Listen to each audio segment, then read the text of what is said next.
So we are inside now. We can get a little bit of a look. Faded ceilings. Still an altar down there. Who knows what this has been used for over time. 2 or 3 prison roles it played.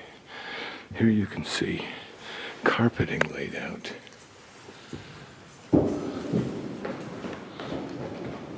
Looks to be some restoration. So we can see how pretty it's going to look. What a monumental task. And up there, just to show how the ceiling will look someday, here's a drawing of how this work that we just looked at has been designed, or to wonder to what degree are they able to replicate what once was here. A monumental task. And you can see that with the funds available, this is as far as they could go. How seldom do we get a chance to see a church being restored from this terrible state of deterioration. Usually like the one we saw on the hill, where there were 2 together nearby. One being used now just to store books. It has no future, apparently, because there's no money.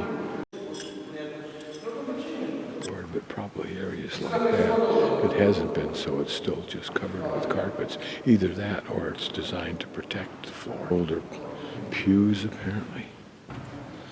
Although one wonders if those benches are original. Chapel, part of it completely restored in a simple way. Is it original? That restored, or is it brand new? For some of the old flooring. And again, is this new? Notice it depicts the decapitation and martyrdom of monks. It'd be all that's left to archaeologists to detect the original. The side of the chapel that's being quite well restored. Great.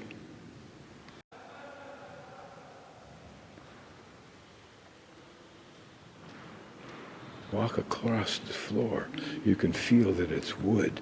My guess is that underneath is where the crypts are. This is interesting because the ceiling reminds you of the entryway to Muslim mosques. That 3-dimensional architectural detail. It looks like they're going to go right over the top of that earlier painting with either a new or a restored painting. Presumably they photographed it in detail, analyzed the colors, and perhaps now will replicate over the top of it. You can see the same divoting, maybe the same function process. Another old pew. Love their open confessionals. Cracks in the ceiling, you can see the difficulty of restoration. You first of all have to stabilize the colossal structure made a long time ago with inferior product, probably a sample of by the restorers of both color and texture and material for restoring the wall surfaces. You can see the kind of floorboards we're talking about. What degree this floor is the original and how much it reflects use. The outside restoration has begun. That tower is pretty much stabilized, it looks like, but you can see the effort going to be required for the rest of the walls. A drainage system, a gutter system installed to protect what remains. Already the dome has been restored, that's great, and the walls prepared for final restoration look like they're in pretty good shape. Over here that upper portion has been completed, or almost completed. The portion right at the pinnacle has to be finished. And the upper walls are done, so a monumental amount of work has been done on a monumental job. A small chapel. Don't know what its purpose is. Does that little doorway that seems to give us stairway going down go to a smaller crypt? Even the buildings across the street from the entryway seem to have risen to the challenge and sometime in the not too distant past been at least repainted, restored a bit. There's a park that appears to be dumped right into the middle of a residential area. It has very curious structural details of these large slabs of cement being used to build terraces and so forth, and perhaps seating areas for gatherings, although they've already been crapped up, I presume, by locals' graffiti. That's too bad. They would do that to their own park. Otherwise, it's a pretty spot. Soviet looking, in my opinion.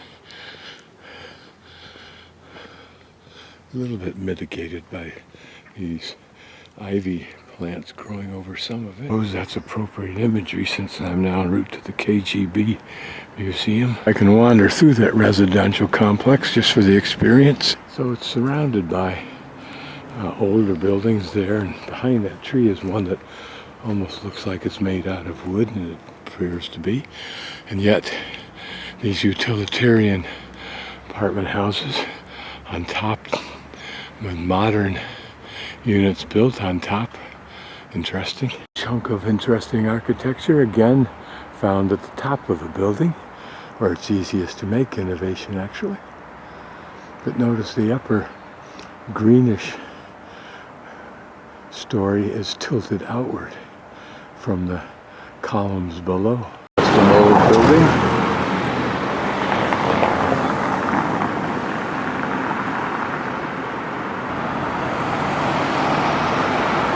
KGB building. We'd have to wait until 10 o'clock to visit.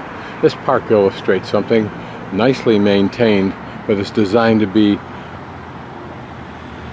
not welcoming to people.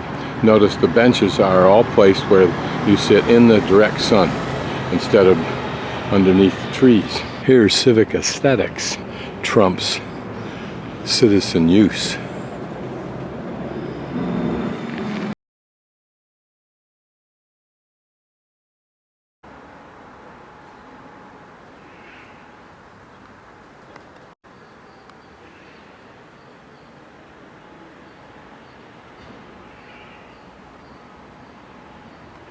Modern downtown cityscape of Vilnius. I have no need to go there.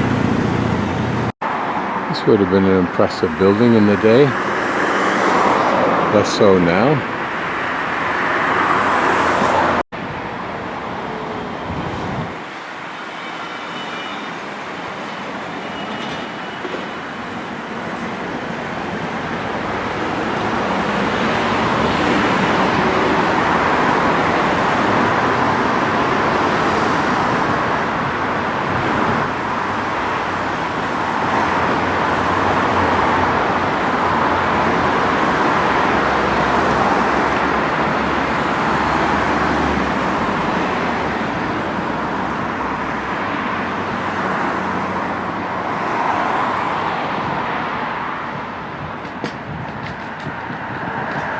Some interesting old buildings in this neighborhood, which was probably at one time a very elegant place. Particularly elderly building, at least the style is. Dramatic entryway. And corner. And it looks like those were a matched pair. In fact, that whole block over there is the same way. And then finishing up on this lovely corner balcony.